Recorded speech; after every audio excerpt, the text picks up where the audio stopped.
సాధారణ బడ్జెట్ ప్రవేశపెట్టింది. అంతకుముందు రైల్వే బడ్జెట్ను కూడా ప్రవేశపెట్టడం జరిగింది. నిన్న సాధారణ బడ్జెట్, అంతకుముందు రైల్వే బడ్జెట్ కూడా తెలుగు ప్రజల్ని చాలా నిరుత్సాహపరిచాయి. స్పెషల్ స్టేటస్ వస్తుందని ఎంతో కాలంగా ఎదురు చూస్తున్నటువంటి తెలుగు ప్రజానీకానికి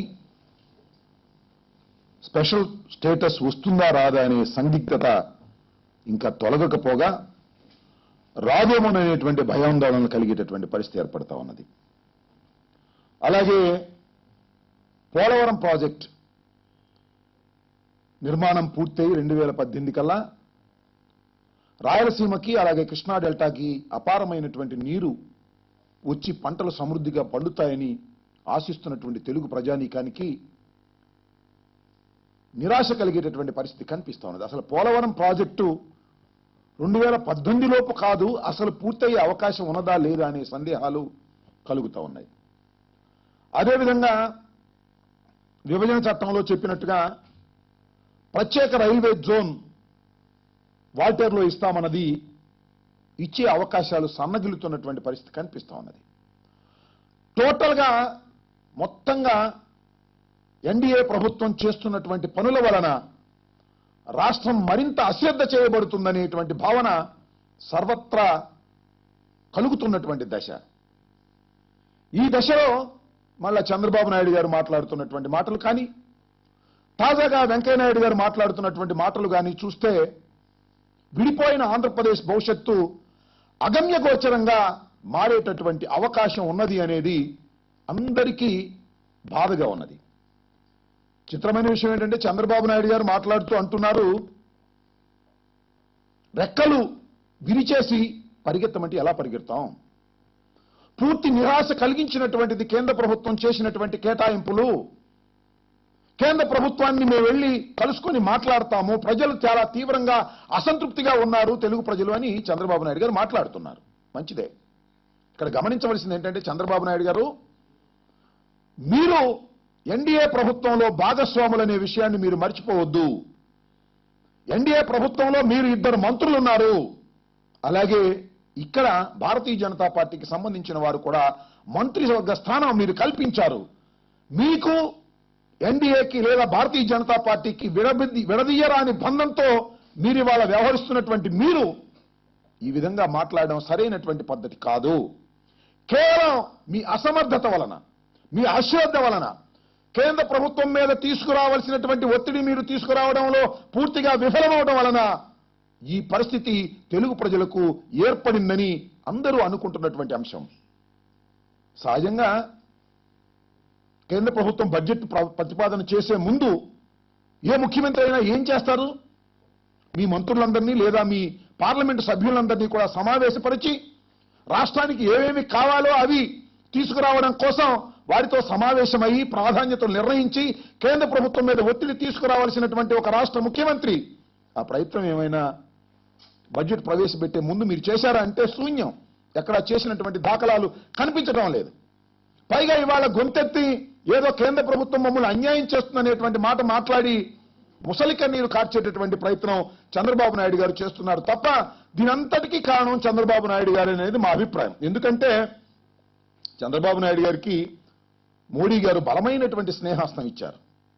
కానీ చంద్రబాబు నాయుడు గారు అలాగే మోడీ గారు కలిసి తెలుగు ప్రజలకి మొండి హస్తాన్ని చూపించినటువంటి వైనం మనకి వాళ్ళ స్పష్టంగా కనిపిస్తా ఉన్నది. చంద్రబాబు నాయుడు గారు చెప్తున్నారు, 8 సార్లు నేను ఢిల్లీ వెళ్లి కేంద్ర ప్రభుత్వం మీద ఒత్తిడి తీసుకొచ్చాను, అయినా ప్రయోజనం లేదు అని. 8 సార్లు చంద్రబాబు నాయుడు గారు స్పెషల్ ఫ్లైట్ లో వెళ్లారు. స్పెషల్ ఫ్లైట్ లో వెళ్లేటటువంటి శ్రద్ధ, స్పెషల్ ఫ్లైట్ లో వెళ్ళడానికి చూపించినటువంటి ప్రయాణానికి చూపించినటువంటి శ్రద్ధ మీరు స్పెషల్ స్టేటస్ మీద చూపించి ఉంటే ఖచ్చితంగా స్పెషల్ స్టేటస్ వచ్చి ఉండేదనేది మా అభిప్రాయమే కాదు, ప్రజలందరి అభిప్రాయం కూడా.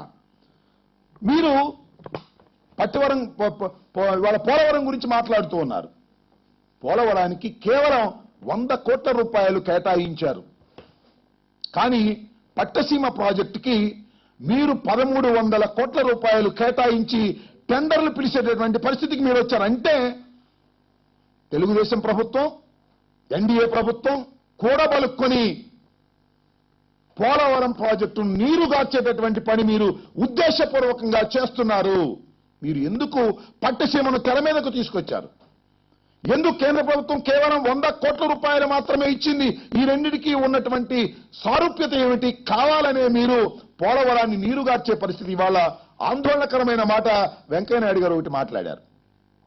పోలవరం విభజన చట్టంలో జాతీయ ప్రాజెక్టుగా ఇస్తున్నట్టుగా విభజన చట్టంలో లేదు అని చావు కబురు చల్లగా చెప్పినట్టుగా మరి వెంకయ్యనాయుడు గారు చెప్పారు. అంటే విభజన చట్టంలో పోలవరానికి ప్రత్యేక హోదా ఇస్తూ లేదా జాతీయ ప్రాజెక్టుగా డిక్లేర్ చేయలేదు కాబట్టి అది జాతీయ ప్రాజెక్టు కాదు అనేటువంటి అర్థం వచ్చే విధంగా ఇవాళ వెంకయ్యనాయుడు గారు మాట్లాడారు. అంటే అసలు పోలవరానికి జాతీయ గుర్తింపు మీరు ఇస్తున్నారా లేదా? 2018 లోపు పూర్తి చేస్తామన్నది పూర్తి చేస్తున్నారా లేదా? అంటే 100 కోట్లు ఇచ్చిన తర్వాత పూర్తి చేయాలనేటువంటి ఆలోచన మీకు ఉందని మీరు చెప్పినా అది అబద్ధమవుతుంది. వెంకయ్యనాయుడు గారు, నేను ఒకటే మనవి చేస్తున్నా, వెంకయ్యనాయుడు గారిది అలాగే చంద్రబాబు నాయుడు గారి రంగులు ఒక్కటొక్కటే వెలిసిపోతూ ఉన్నాయి. మీరు ఎన్నికలకు ముందు చంద్రబాబు నాయుడు గారు వెంకయ్యనాయుడు గారు కలిసి మాట్లాడిన సందర్భంలో ప్రత్యేక హోదా కావాలంటే భారతీయ జనతా పార్టీకి తెలుగుదేశం కూటమికి ఓట్లేయమని అర్థించినటువంటి మీరు, పోలవరం ప్రాజెక్టు నిర్మాణం కావాలంటే తెలుగుదేశానికి భారతీయ జనతా పార్టీకి ఓటు వేయమని చెప్పినటువంటి మీరు కాలం గడిచిన కొందికి రంగులు మారిపోతున్నాయి, మీ నిజస్వరూపాలు బయటపడిపోతున్నాయి. చివరికి పోలవరం ప్రాజెక్టు మీద నీరుగార్చేటటువంటి పరిస్థితి ఇవాళ కనిపిస్తా ఉన్నది. పోలవరం ప్రాజెక్టు లేకపోతే తెలుగు ప్రజలు, ముఖ్యంగా సీమాంధ్ర ప్రజానీకం ఏమైపోవాలో ఒకసారి ఆలోచించుకోవాల్సినటువంటి పరిస్థితి ఏర్పడుతుందని ఈ సందర్భంగా మనవి చేస్తున్నాం. అంతేకాదు, చంద్రబాబు నాయుడు గారు పట్టిసీమ మీద దృష్టి పెట్టి పోలవరాన్ని అశ్రద్ధ చేస్తూ ఇదంతా కూడా మ్యాచ్ ఫిక్సింగ్ లాగా ముందే మాట్లాడుకున్న విధంగానే 100 కోట్లు అక్కడ ప్రకటించారు. 1300 కోట్ల రూపాయలు పెట్టి పట్టిసీమను ముందుకు తీసుకువెళ్లే కార్యక్రమం కేవలం కాంట్రాక్టర్లకు లబ్ధి పొందే విధంగా వ్యవహరిస్తున్నాయి రెండు ప్రభుత్వాలు కూడా, తప్ప మరొకటి కాదనేది అందరికీ తెలిసినటువంటి విషయం. దీనిలో ఎంత బాధాకరమైనటువంటి విషయం అంటే, విభజన చేసేటప్పుడు, విభజన చట్టం చేసేటప్పుడు పార్లమెంటులో మాట్లాడినటువంటి వెంకయ్యనాయుడు గారు ఒక్క మాట కూడా నిలబెట్టుకోలేకపోతున్నారు. ఇందాక నేను పత్రికా విలేకరుల సమావేశం చూసా, చంద్రబాబు మన వెంకయ్యనాయుడు గారు మాట్లాడుతుంటే. కానీ పత్రికా విలేకరులు చాలా బ్రహ్మాండంగా ప్రశ్నలు సంధిస్తే దేనికి సమాధానం చెప్పలేని పరిస్థితుల్లో ఇవాళ వెంకయ్యనాయుడు గారు ఉన్నారంటే దానికి కారణం ఒక్కటే, ఎన్నికల ముందు వెంకయ్యనాయుడు గారు ప్రగిలినటువంటి ప్రగల్భాలు ఇవాళ చేతల్లో శూన్యంగా కనిపిస్తా ఉన్నాయి. ఒక్క పని కూడా వెంకయ్యనాయుడు గారు చేయడానికి కేంద్ర ప్రభుత్వం ముందుకు రానటువంటి పరిస్థితిలో ఇవాళ కనిపిస్తా ఉన్నది. తెలుగు ప్రజలందరినీ కూడా మోసం చేసేటటువంటి పరిస్థితిలో ఇవాళ వెంకయ్యనాయుడు గారు, చంద్రబాబు నాయుడు గారు కలిసి పనిచేస్తున్నారనేటువంటి భావన కలుగుతా ఉన్నది. చంద్రబాబు నాయుడు గారు వ్యక్తిగత ప్రయోజనాలు, తెలుగుదేశం పార్టీ ప్రయోజనాలు కేంద్ర ప్రభుత్వం దగ్గర పొందటంలో సఫలం చెందారు. కానీ రాష్ట్ర ప్రజల యొక్క ప్రయోజనాలు చేకూర్చడంలో చంద్రబాబు నాయుడు గారు కేంద్ర ప్రభుత్వం దగ్గర పూర్తిగా విఫలమయ్యారు. ఆయన వ్యక్తిగత ప్రయోజనాలు, సుజనా చౌదరి గారికి మంత్రివర్గంలో చేర్చుకునేటువంటి కార్యక్రమంలో కానివ్వండి, లేదా ఆయనకు వ్యక్తిగతంగా ఉన్నటువంటి అనేక ప్రయోజనాలు పొందటంలో బ్రహ్మాండంగా పనిచేశారు. ఒక విధంగా చెప్పాలంటే చంద్రబాబు నాయుడు గారు ఆంధ్ర రాష్ట్రానికి ముఖ్యమంత్రిగా వ్యవహరించలేదు. ఈ 9 మాసాల్లో ఆంధ్ర రాష్ట్రం అనేది ఒక దేశంలాగాను, ఆ దేశానికి ఈయన అధ్యక్షుడిలాగాను సింగపూర్ వెళ్తాడు, దావోస్ వెళ్తారు, జపాన్ వెళ్తారు, వారితో ఒడంబడికలు చేసుకొని బ్రహ్మాండమైనటువంటి రాజధానిని సింగపూర్ స్థాయిలో, ప్రపంచ స్థాయిలో ఉన్నటువంటి రాజధాని నిర్మిస్తానని ప్రగల్భాలు పలికినటువంటి చంద్రబాబు నాయుడు గారు, అయ్యా చంద్రబాబు నాయుడు గారు, నీకు అనుకూలమైన ప్రభుత్వంలో, నీతో పాటు భాగస్వామిగా ఉన్నటువంటి ప్రభుత్వం దగ్గర నుంచి నిధులు సాధించలేని చంద్రబాబు నాయుడు గారు ప్రపంచ స్థాయిలో రాజధాని నిర్మిస్తానంటే ఎవరు నమ్ముతారు చంద్రబాబు నాయుడు గారు అని అడుగుతా ఉన్నా. మీరు శ్రద్ధంతా ఏదో ఒక విధంగా రైతుల్ని మోసం చేసి 30,000, 40,000, 50,000 ఎకరాలని ఏ విధంగా లాక్కోవాలనే దాని మీద శ్రద్ధ చూపించారు తప్ప కేంద్ర ప్రభుత్వం దగ్గర నుంచి నిధులు రాబట్టి రాజధాని నిర్మాణం చేపట్టాలనేటువంటి ఇంగిత జ్ఞానాన్ని మరిచి మీరు వ్యవహరించారు. ఈ 9 మాసాల్లో కూడా నేల విడిచి సాము చేసిన సందంగా మీరు చేశారు తప్ప ప్రజా పాలన చేయాలనేటువంటి ఉద్దేశం మీకెప్పుడు లేదు. విహారయాత్రలు, విదేశ యాత్రలు తప్ప, ప్రగల్భాలు తప్ప మీరు కేంద్ర ప్రభుత్వం మీద ఒత్తిడి తీసుకొచ్చి రాష్ట్రానికి ఉపయోగపడే ప్రాజెక్టులు తీసుకొచ్చేటువంటి ప్రయత్నం ఏ కోశానా మీరు చేయలేదనేది చాలా స్పష్టంగా అర్థమవుతా ఉన్నది. ఇవాళ అయిపోయిన తర్వాత, చేతులు కాలిన తర్వాత ఆకులు పట్టుకున్న చందంగా అయిపోయిన తర్వాత ముసలి కన్నీరు కార్చి ఇవాళ కేంద్ర ప్రభుత్వం దగ్గరికి వెళ్లి మేము మాట్లాడతాం అంటాం సమంజసం కాదు. చంద్రబాబు నాయుడు గారు, ఇది కేవలం చంద్రబాబు నాయుడు గారి విఫలం తప్ప కేంద్ర ప్రభుత్వం ఇవాళ మనకు ఏ విధమైనటువంటి ప్రాజెక్టులు ఇవ్వకపోవడం కానీ, నిధులు కేటాయించకపోవడం కానీ, ఇది కేవలం రాష్ట్ర ప్రభుత్వం యొక్క విఫలం తప్ప మరొకటి కాదనేది మా అభిప్రాయం. ఇంక చూస్తే వాల్టేర్ ప్రత్యేక జోన్గా ఇస్తామన్నారు. చంద్రబాబు నాయుడు గారు రాజధాని ప్రకటన చేసేటప్పుడు, విజయవాడ పరిసర ప్రాంతాల్లో రాజధాని నిర్మిస్తున్నామని చెప్పేటప్పుడు ఎన్ని మాటలు చెప్పారు, ఎన్ని స్మార్ట్ సిటీలు అన్నారు. వాల్టేర్ని ప్రత్యేకమైనటువంటి జోన్గా చేయబోతున్నామని ప్రగల్భాలు పలికినటువంటి చంద్రబాబు నాయుడు గారు వాల్టేర్ పరిస్థితి ఏమైంది? మన బడ్జెట్లో, రైల్వే బడ్జెట్లో వాల్టేర్ గురించి మాట్లాడిన పాపాన పోలేదు. అదేమంటే చంద్రబాబు నాయుడు గారు మాటలకు తోడుగా వెంకయ్యనాయుడు గారు మాట్లాడుతూ ఉన్నారు. అన్నీ అయిపోతాయి. ప్రత్యేక హోదా మీద మేము ఇంకా తుది నిర్ణయం తీసుకోలేదు. పోలవరం ప్రాజెక్టు మీద మేము 100 ఇచ్చాం, ఇంకా పెంచుతాం కేటాయింపులు. అసలు మరి మాట్లాడితే అసలు పోలవరం ప్రాజెక్టు శంకుస్థాపన ఎప్పుడు జరిగింది? 78లో జరిగింది. ఇన్నాళ్ళు ఏం చేయలేదు, మేము వచ్చి ఒకసారి ఏం చేసేస్తాం అనేటువంటి మాట మాట్లాడుతూ ఉన్నారు. ఇది సరైనటువంటి పద్ధతి కాదు. తెలుగుదేశం, భారతీయ జనతా పార్టీ ఈ రెండి కలయిక మీద తెలుగు ప్రజలు అనేక ఆశలు పెట్టుకొని మీకు ఓట్లు వేసి గెలిపించి కేంద్రంలో ప్రభుత్వానికి, రాష్ట్రంలో ప్రభుత్వానికి దోహదపడినటువంటి తెలుగు ప్రజల్ని నిట్ట నిలువున ముంచేటటువంటి ప్రయత్నం చంద్రబాబు నాయుడు గారు, మోడీ ప్రభుత్వం చేయటం దారుణమైనటువంటి విషయం. దీన్ని తక్షణమే మీరు ఆంధ్ర రాష్ట్రం మీద ఇచ్చినటువంటి హామీలను నిలబెట్టుకునేందుకు, పోలవరం ప్రాజెక్టుకి భయపడవలసినటువంటి అవసరం లేదు, మేము నిర్మాణం పూర్తి చేస్తామనే హామీని నిలబెట్టుకునేందుకు తక్షణమే ఫండ్స్ కేటాయించవలసిందిగా వారికి ప్రత్యేకంగా విజ్ఞప్తి చేస్తున్నాం.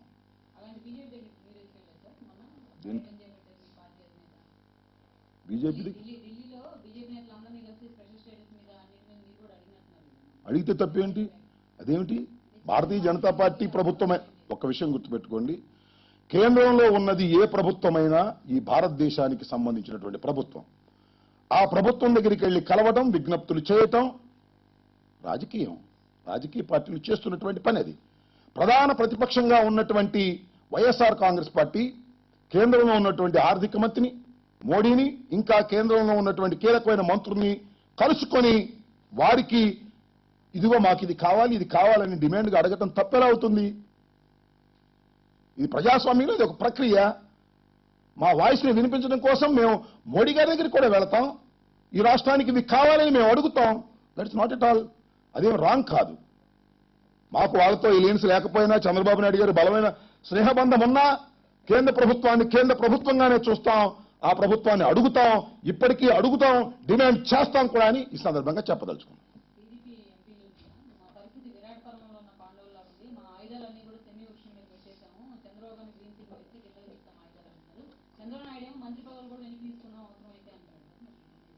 దాని మీద నేనేం వ్యాఖ్య చేస్తాను? చంద్రబాబు నాయుడు గారు బహుశా తెలుగుదేశం పార్టీల ఎంపీలందరి చేతులు చంద్రబాబు నాయుడు గారు కట్టేశారని, వారి హస్త్రాలన్నీ జమ్మి చెట్టు మీద పెట్టారని. మీ అస్త్రాలు ఇవాళ జమ్మి చెట్టు మీద పెట్టడం కాదు నాయన. మీరు ఎప్పుడు తెలుగుదేశం పార్టీ వెళ్లి భారతీయ జనతా పార్టీతో కలిసిందో అప్పుడే మీ అస్త్రాలన్నీ చెట్టు మీద పెట్టారు. మీ మంత్రులు ఇద్దరు వాళ్ళ ఒళ్ళో కూర్చున్నారు. ఆ విషయాన్ని మర్చిపోతున్నారు మీరు. మోడీ గారు ఒళ్ళో ఇద్దరు మంత్రులు ఉన్నారు, కేంద్ర మంత్రులు. సుజనా చౌదరి గారు, అశోక్ గజపతి రాజు గారు, వీళ్ళిద్దరిని సెలెక్ట్ చేసి పంపింది మీరే, చంద్రబాబు నాయుడు గారే. మీరు అక్కడ కూర్చోబెట్టుకొని సాధించవలసిన తీరులో సాధించలేక మీరు ఒత్తిడి పెంచడంలో విఫలమయ్యారు.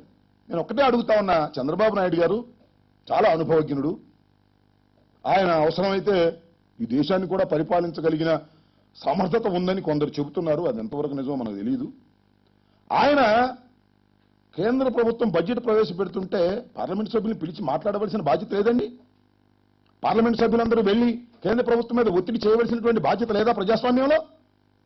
ఏమి చేయాల్సిన అవసరం లేదు, మీరేం అడగాల్సిన అవసరం లేదు, మోడీ గారు తీసుకొచ్చి ఇచ్చేస్తారు మనకి అని హామీ ఇచ్చినటువంటి మీరు అనుభవజ్ఞుడు, పరిపాలనా దక్షుడు అని ఉన్న సొరకాయ కోతలకు వస్తే లాభం లేదు. ఇలాంటి కీలక సమయంలో మీరు మీ ప్రజ్ఞా పాఠవాలను ప్రదర్శించవలసిన మీరు ప్రదర్శించలేదంటే అసలు మీకు ప్రజ్ఞా పాఠవాలు ఉన్నాయని తెలుగు ప్రజలు భ్రమించారనేటువంటి భావన కలుగుతా ఉన్నది.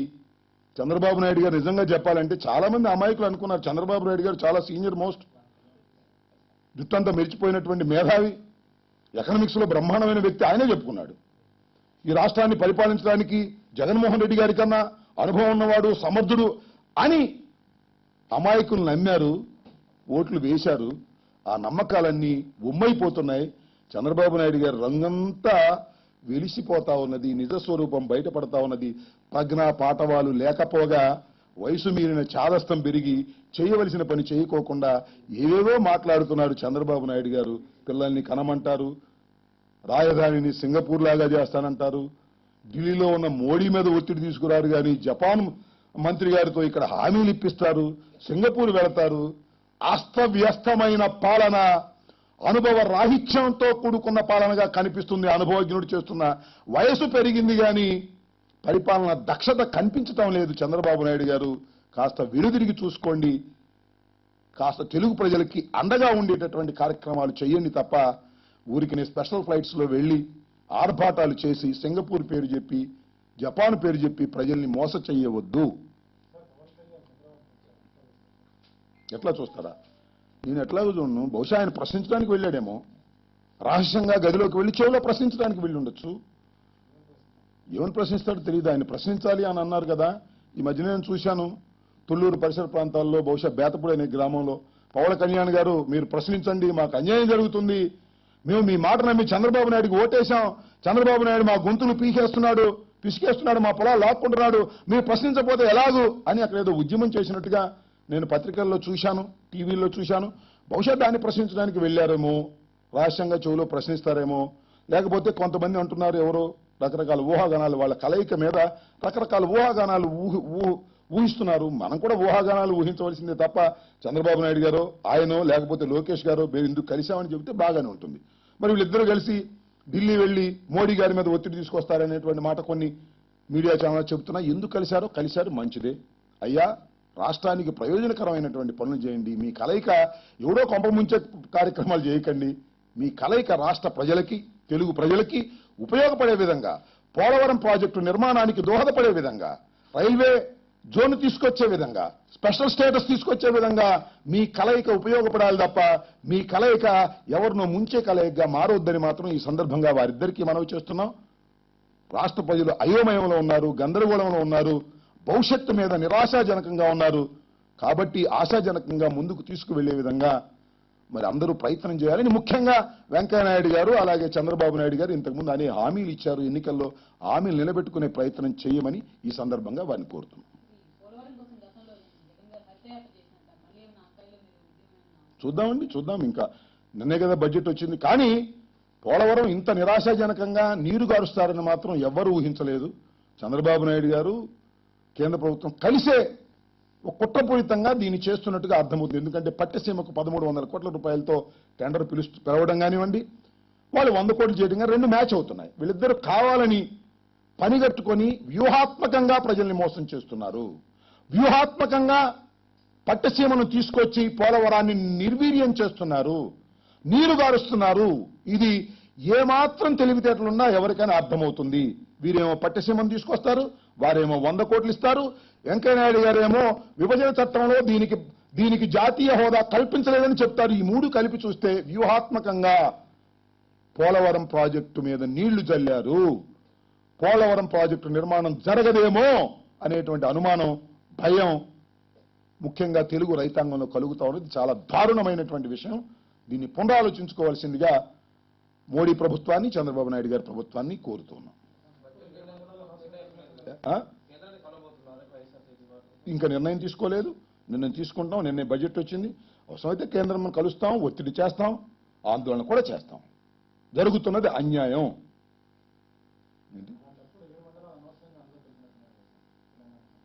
సరే, అది వేరే విషయం. కలపటం మంచిదే.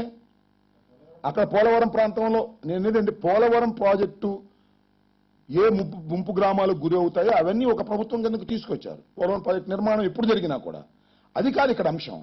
పోలవరం ప్రాజెక్టు వేగవంతంగా 2018కి పూర్తి చేసి పోలవరం కృష్ణా డెల్టాకి అదేవిధంగా రాయలసీమకి నీరు ఇచ్చేదాన్ని నీరు గారుస్తున్నారు. ఈ ప్రభుత్వ హయాంలో పూర్తయ్యే అవకాశాలు కనిపించడం లేదు, కనుమరుగవుతా ఉన్నాయి. అది ఆందోళన. ఓకే.